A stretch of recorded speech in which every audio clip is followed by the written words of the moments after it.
My dad fired me to replace me with his 22-year-old girlfriend. He forgot I personally hold the patent for our best-selling product. I, 27F, have worked for my father's manufacturing company since I was 16. 4 years ago, I developed a specific type of ergonomic handle for our tools. It became our flagship product, accounting for 80% of the company's revenue. My dad, Robert, 55-hour me, has been going through a midlife crisis. He divorced my mom last year and started dating Tiffany, 22F, an Instagram model with zero business experience. Last Monday, Robert called me into his office. Tiffany was sitting in my chair, spinning around.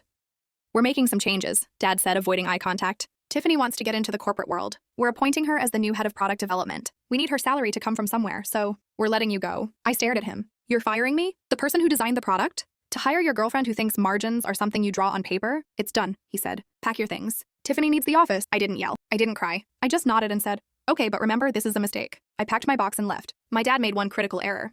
When I invented the handle 4 years ago, the company was struggling and couldn't afford to pay me a bonus. So, my dad signed a contract stating that the patent for the design would remain in my name, and I would license it to the company for free, as long as I was employed there. The contract stated, upon termination of employment, the license to use the patent is revoked immediately. I waited 48 hours. Then my lawyer sent a cease and desist order. I stopped production on 80% of their inventory. They couldn't make, sell, or ship a single tool without infringing on my intellectual property. Dad called me screaming, "You're bankrupting the family business. You're selfish." "I'm not family," I reminded him. "I'm a fired employee. If you want to use my patent, the licensing fee is now $50,000 a month, plus 10% of gross sale." He had no choice. He signed the deal. Tiffany was fired 2 weeks later because they couldn't afford her anymore. I now make more money sitting at home, collecting royalty checks than I ever did working there.